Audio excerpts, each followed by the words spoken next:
જય માતાજી મિત્રો, અમારા નવા બ્લોગમાં સ્વાગત છે। તો આપણે દાંતણ બતન કરીને આપણે હવે ચકલાને દોણા નાખીશું। ચકલાને દોણા અને કૂતરાને રોટલો નાખવાથી પુણ્ય મળે છે।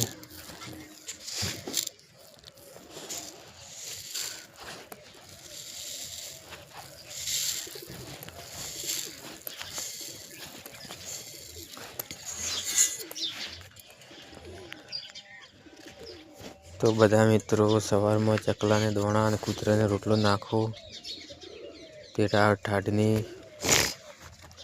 ચકલાને અન્ન મળી રહે।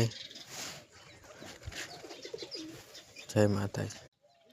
જો મિત્રો કેટલા ચકલા આવી ગયા છે દોણા ચણવા।